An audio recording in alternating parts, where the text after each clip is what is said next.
이 시간 함께 나눌 하나님의 말씀은 구약성경 시편 14편 1절에서 7절의 말씀입니다. 시편 14편 1절에서 7절의 말씀인데요. 이제 제가 하나님의 말씀을 봉독해 드립니다. 어리석은 자는 그의 마음에 이르기를 하나님이 없다 하는도다. 그들은 부패하고 그 행실이 가증하니 선을 행하는 자가 없도다. 여호와께서 하늘에서 인생을 굽어 살피사 지각이 있어 하나님을 찾는 자가 있는가 보려 하신즉 다 치우쳐 함께 더러운 자가 되고 선을 행하는 자가 없으니 하나도 없도다. 죄악을 행하는 자는 다 무지하냐. 그들이 떡 먹듯이 내 백성을 먹으면서 여호와를 부르지 아니하는도다. 그러나 거기서 그들은 두려워하였으니 하나님이 의인의 세대에 계심이로다. 너희가 가난한 자의 계획을 부끄럽게 하나 오직 여호와는 그의 피난처가 되시도다. 이스라엘의 구원이 시온에서 나오기를 원하도다.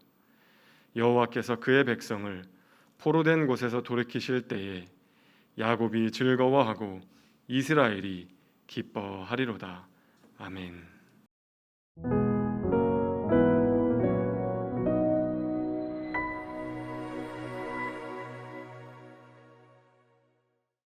(7월이) 되니 정말로 여름이 된 것 같습니다. 장마로 인해서 비가 와서 후덥지근한 곳도 있고 또 저녁에 열대야가 계속돼서 잠을 자는 것도 하나의 일이 된 것 같습니다. 제가 최근에 이런 마음을 가지고 허은실 시인의 수필집을 읽다가 그녀가 표현한 이 여름에 대한 것들에 대해서 상당히 공감하고 고개를 크게 끄덕였던 적이 있습니다. 시인이 느낀 여름을 한번 들려드리겠습니다. 한번 들어보시기 바랍니다. 7월이나 8월이라는 말은 어감부터 그렇습니다. 4월이나 10월처럼 시적이지도 5월이나 6월처럼 부드럽지도 않죠. 치열한 일념, 팔팔 끓는 여름의 이미지가 어감에 그대로 실려 있습니다. 여름의 날씨를 표현하는 단어들도 대부분 그렇습니다. 태풍, 땡볕, 뙤약볕, 폭염, 폭서, 폭풍, 보기만 해도 따끔거리는 저 거친 파여름들. 시인이 지금 여름에 대해서 약간 화가 난 것 같죠? 제 마음과 되게 비슷한 마음인 것 같습니다. 그런데 이 시인이 이 수필집에서 여름에 대해서 한 가지를 더 이야기하기도 합니다. 뭐라고 이야기를 하냐면 여름은 열다, 열리다 라는 동사에 명사형 어미가 붙은 것이라고 설명을 하는데, 즉 여름은 열매 맺는 시기다 라고 이야기하기도 합니다. 치열한 일념, 팔팔 끓는 상황이지만 이제부터 과육은 당도를 높여가야 되고 이 과육이 품은 씨는 안에서 점점 단단해져야만 합니다. 어떤 씨들은 독을 품어야 하기도 하는데 그래야 새나 인간에게 먹히지 않고 다음 여름을 준비할 수 있기 때문이라고 이야기합니다. 때로 우리는 추수하는 가을이 열매 맺는 시기라고 생각하지만 사실은 가을이 아니라 꽃핀 자리에 열매를 맺는 시기는 여름입니다. 이 거친 파여름이 넘쳐나는 이 여름 말입니다. 지금 우리가 보내는 이 시기가 저는 여름이라고 생각했습니다. 7월이고 단순히 날이 뜨거워져서 여름이 아니라 치열한 일념으로 살아가야만 하고 또 주변에 거친 파여름들이 많이 들려오는 시기라고 생각했기 때문입니다. 이제 코로나는 잠잠해지는 것 같은데 전쟁이 발발하여 흉흉한 소문이 들려옵니다. 소비재들과 물가는 오르고 주식, 금리 등 경제 지표는 침체를 가리킨다고 합니다. 어려움들을 힘겹게 견디었더니 이제는 마무리되고 새로운 세상이 올 것 같았는데 우리 삶은 여전히 팍팍하다는 것을 체감하는 요즘인 것 같습니다. 교회 공동체도 마찬가지입니다. 코로나가 마치고 또 잘 마무리가 되면 우리 신앙도 예전처럼 돌아가고 무엇인가 회복되고 새로운 것들이 일어날 것처럼 기대가 됐지만 우리 현실에서 그렇지 못하는 모습들을 보게 됩니다. 공동체에서 따뜻함을 느끼고 함께할 수 있을 줄 알았는데 여전히 거리감을 느끼는 어색한 저희들을 보게 됩니다. 삶과 신앙의 파열함이 들려와 힘들고 답답하지만 그럼에도 불구하고 지금 이때 이 여름에 열매를 맺어야만 가을에 추수를 할 수 있고 또 내년 여름을 바라볼 수 있다는 것을 생각해 보면 우리는 그렇게 지금 여름을 지나고 있는 것이 아닌가라는 생각을 하게 되었습니다. 이 여름을 생각하면서 한 책이 떠올랐는데 고 신영복 선생님의 감옥으로부터의 사색이라는 책입니다.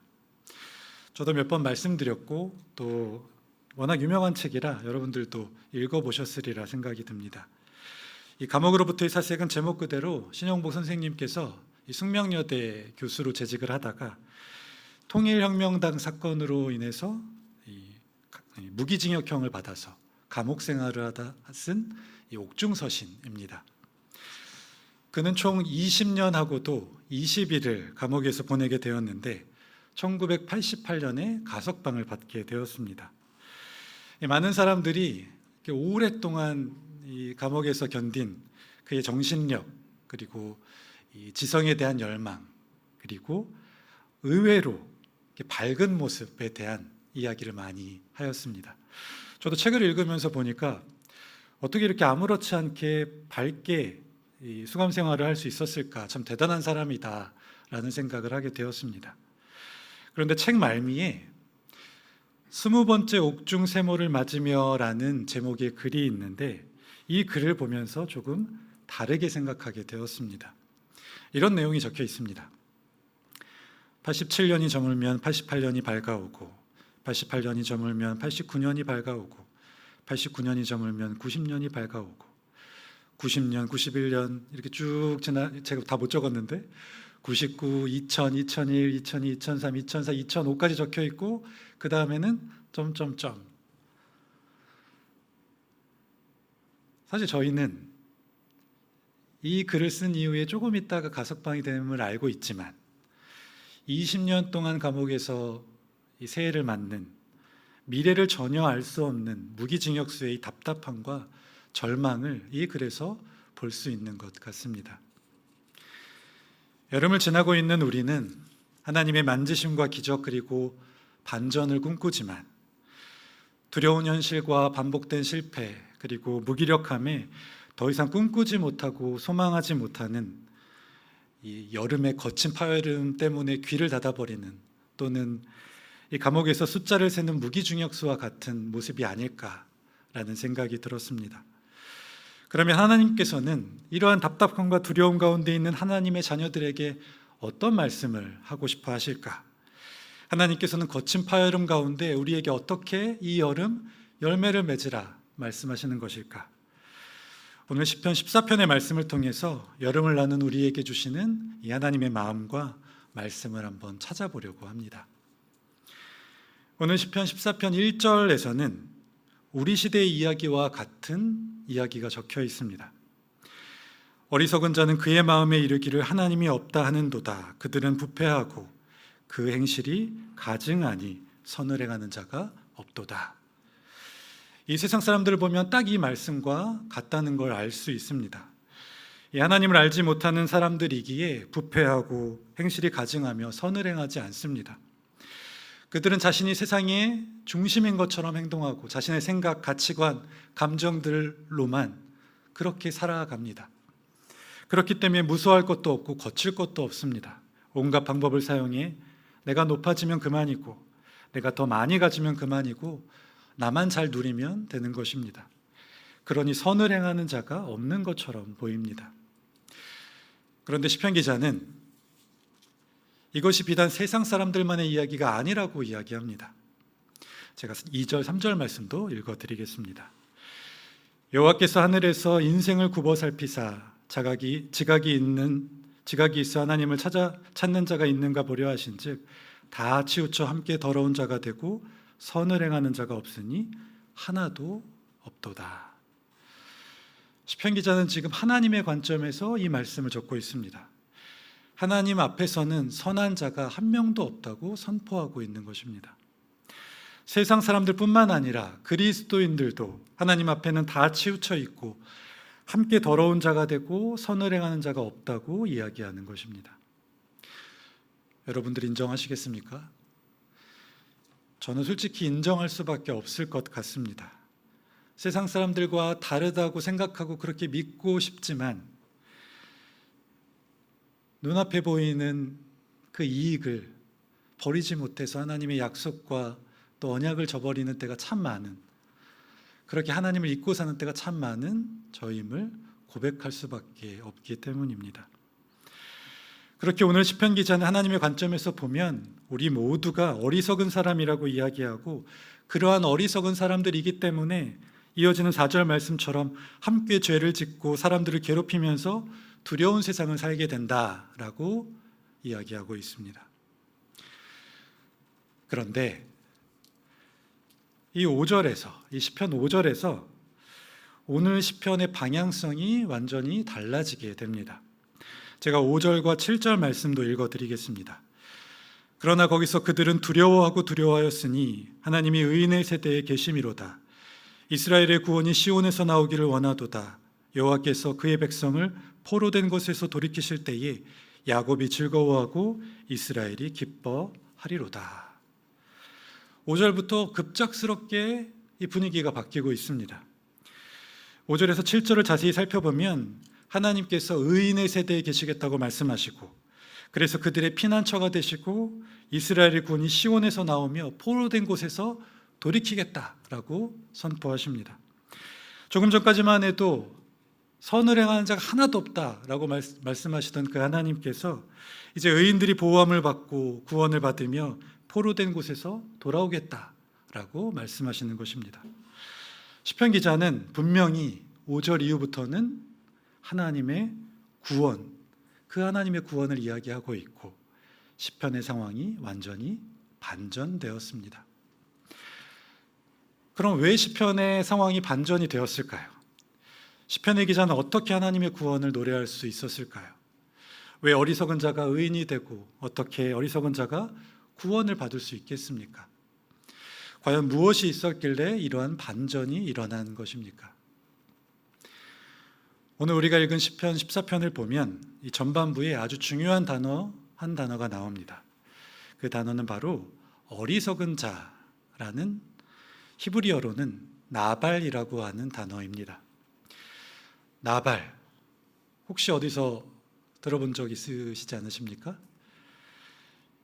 성경에 나발이라는 이름을 가진 사람 이야기가 나옵니다. 사무엘상 25장에 보면 다윗이 사울에게 쫓겨다닐 때에 바란 광야에 머물러 있었는데 이때 나발이라는 사람을 만나게 됩니다. 이 나발이라는 사람이 많은 양을 가지고 있는 부자였습니다. 그래서 다윗이 그 바란 광야에서 많은 양들을 지키고 보호하여 주는 대가로 거느린 식솔들이 많았기 때문에 식솔들에게 좀 음식을 얻을 수 있겠냐라고 이 나발에게 부탁을 합니다. 하지만 그는 다윗의 식솔들에게 양식 나눠주는 것을 아까워하여서 다윗의 요청을 거절하게 됩니다. 물론 당시 나발의 아내였던 아비가일이 이 일을 만회하려고 다윗을 찾아와서 예물을 드리고 양식을 주었지만 결국 여호와께서 나발을 치심으로 나발은 죽임을 당하게 되었습니다. 이때 아비가일이 다윗을 찾아와서 한 말이 있습니다. 사무엘상 25장 25절 말씀을 제가 읽어드리겠습니다. 원하옵나니 내 주는 이 불량한 사람 나발을 개의치 마옵소서. 그의 이름이 그에게 적당하니 그의 이름이 나발이라. 그는 미련한 자이니이다. 이 말씀 때문에 나발, 어리석은 자, 이게 제 마음속에 오랫동안 있었습니다. 어리석은 자는 나발과 같은 사람이구나.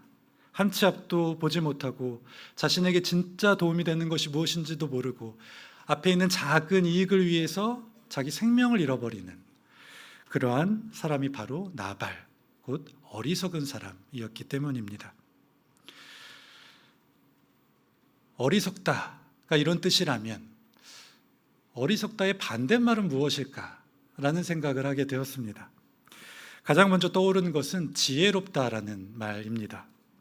이 단어를 국어 국립원에서 살펴보니 사물의 이치를 빨리 깨닫고 사물을 정확하게 처리하는 정신적인 능력이 있다라고 해석하고 있었습니다.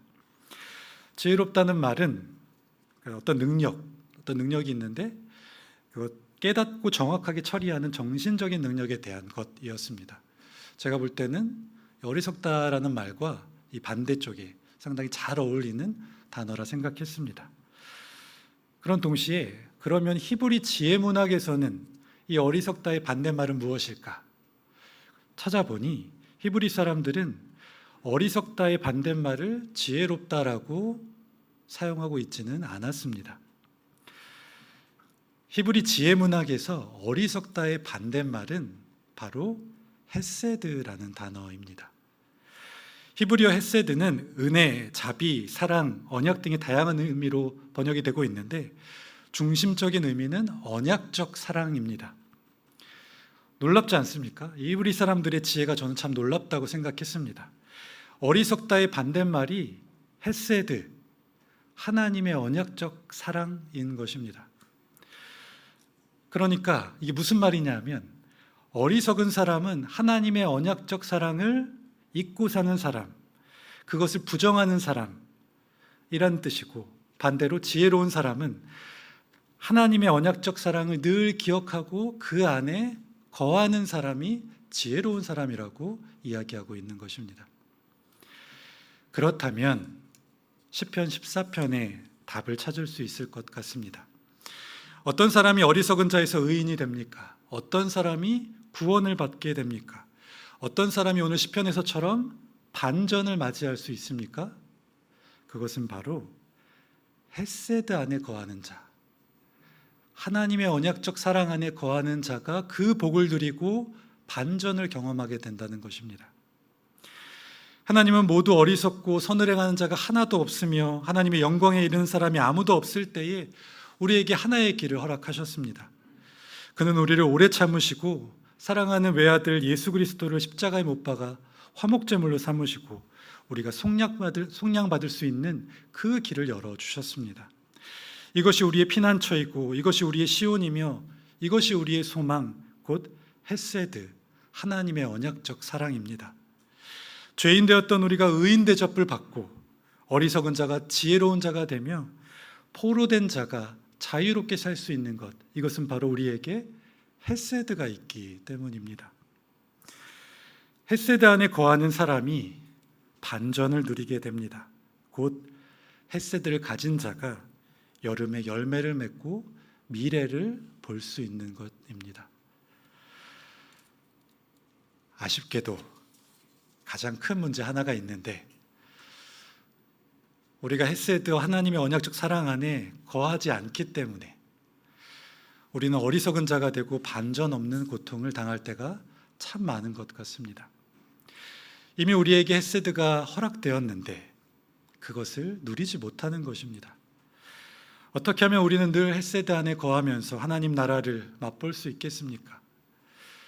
오늘 헤세드의 속성을 바탕으로 여러분들에게 세 가지만 부탁드리려고 합니다. 먼저는 헤세드 안에 거하는 삶은 관계 중심적인 삶을 사는 삶입니다.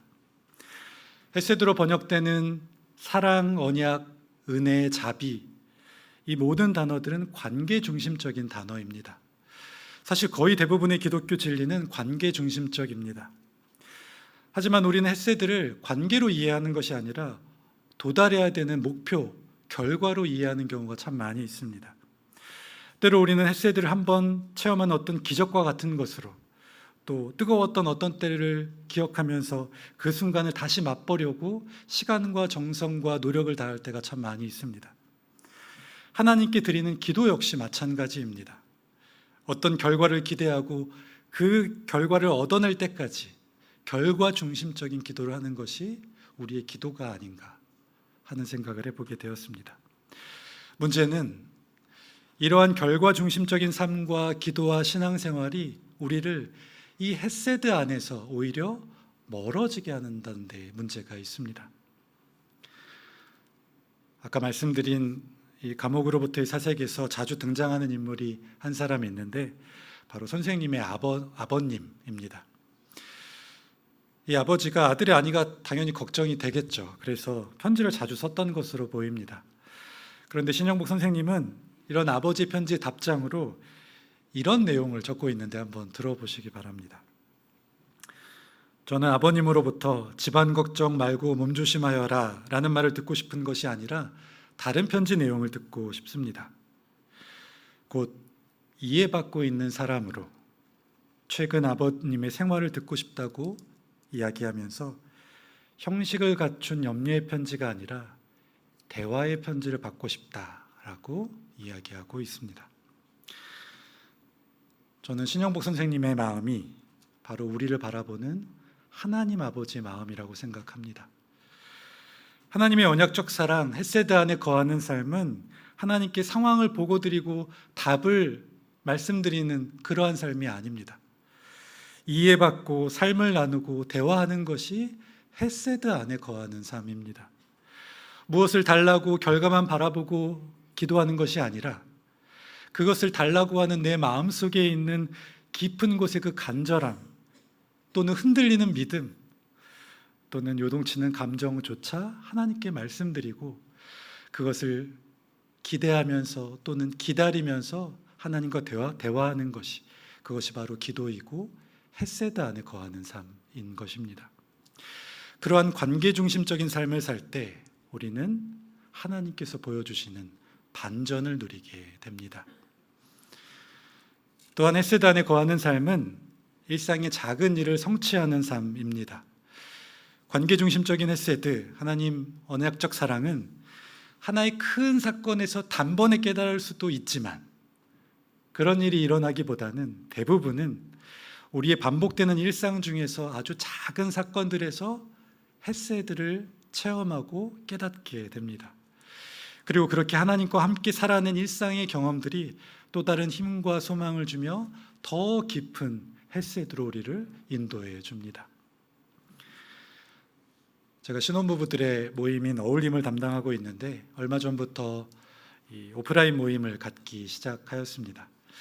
제가 첫 모임에서 가정들에게 디깅 노트를 하나씩 나눠 주었습니다.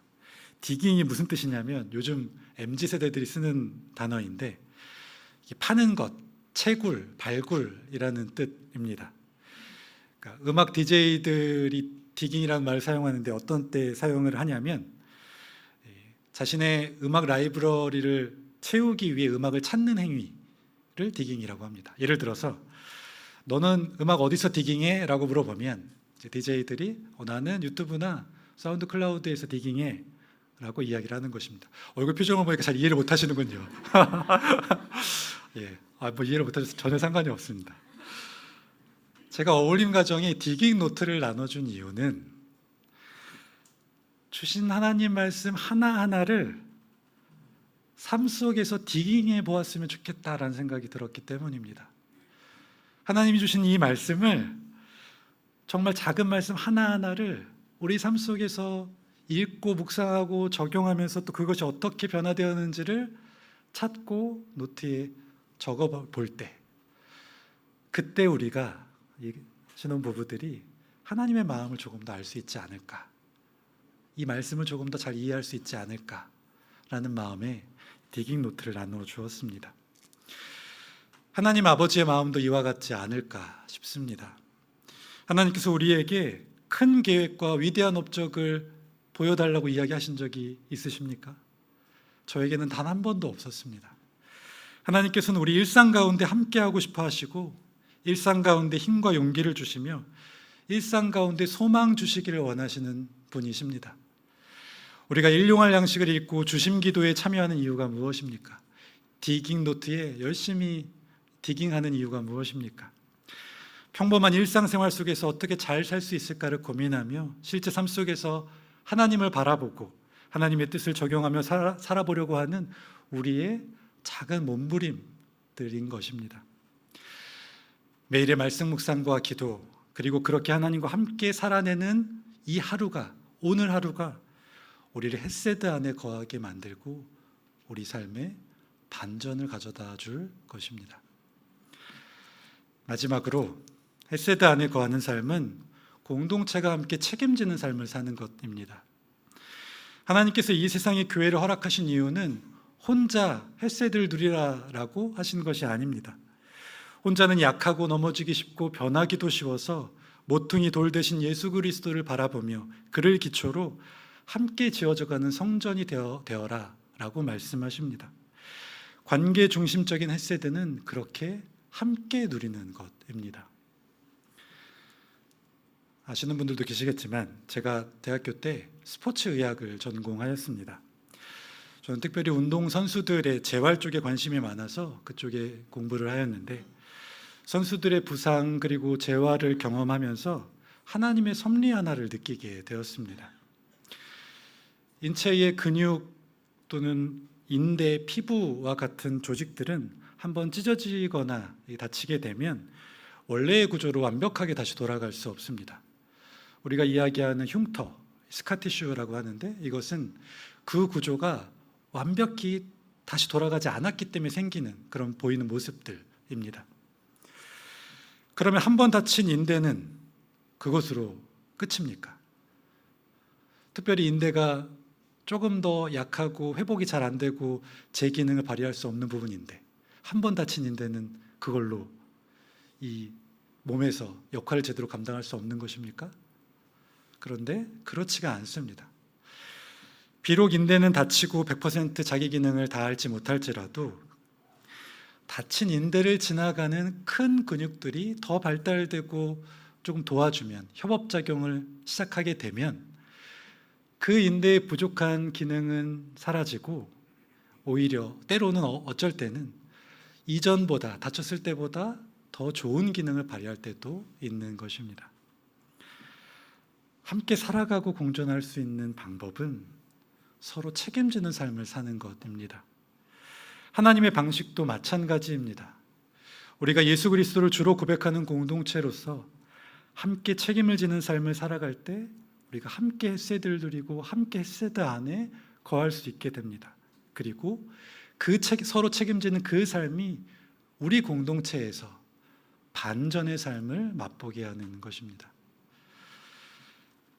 사랑하는 높은 뜻 덕소교회 성도 여러분, 말씀을 마무리하면서 시편 14편 7절 말씀을 유진 피터슨의 메시지로 다시 한번 들려드리겠습니다. 이스라엘을 구원하리 누구신가? 그렇다, 하나님이 계신다. 하나님은 우리 삶을 반전시키시는 분. 신세가 역전된 야곱이 기뻐 뛰놀고 신세가 역전된 이스라엘이 웃으며 노래하는구나. 여러분들은 어떤 사람입니까? 나발과 같은 어리석은 사람입니까? 아니면 헤세드를 기억하여서 신세가 역전된 사람들입니까? 저는 여러분들이 어리석은 자가 되지 않기를 간절히 바랍니다. 받은 언약이 없는 것처럼, 하나님이 없는 것처럼 살지 않으셨으면 좋겠습니다. 하나님은 정말로 우리 삶을 반전시키시는 분이십니다. 나는 약하고 선을 행할 능력이 없고 어리석은 사람일지라도, 우리 모두가 죄인일지라도 그곳에 머물러 있지 말고 우리에게 주어진 그 언약적 사랑, 헤세드 안으로 들어가기로 결단하셨으면 좋겠습니다. 상황이 어렵다고, 고통이 있다고 해서 포기하지 않으셨으면 좋겠습니다. 그 상처를 가지고, 상처를 안고 헤세드 안으로 들어가셨으면 좋겠습니다. 우리가 헤세드 안에 거할 때 하나님께서 우리의 온전한 반석과 같은 피난처가 되실 것입니다. 기뻐 뛰놀며 웃으며 노래를 부르게 될 것입니다. 이 험하고 악한 세상에서 놀라운 하나님의 반전을 경험하게 될 것입니다. 우리 가버나움 공동체는 그러한 공동체가 되었으면 좋겠습니다. 한탄하며 좌절하는 절망 중에 있던 사람들이 신세가 역전된 공동체, 신세가 역전된 사람들이 함께 웃고 기뻐하며 찬양하는 공동체, 그러한 공동체가 우리 가버나움 공동체가 되기를 예수 그리스도의 이름으로 축복합니다. 기도하시겠습니다. 하나님, 우리는 모두 어리석은 자들입니다. 하지만 우리에게 언약적 사랑 예수 그리스도가 있어 우리는 이제 신세가 역전된 사람들입니다. 하나님의 사랑으로 완전히 완벽히 변화된 우리가 오늘도 이 사랑을 찬양하게 하시고 하나님 앞에 기뻐 뛰놀게 하여 주옵소서. 혹시 아직도 외로움과 고통, 절망 가운데 있는 자들이 있다면, 그리고 어리석은 자들의 자리에 아직도 있는 사람들이 있다면 그들을 위해 기도하게 하시고 우리가 받은 언약적 사랑, 헤세드를 잘 전하여서 함께 하나님의 나라를 누리게 하여 주옵소서.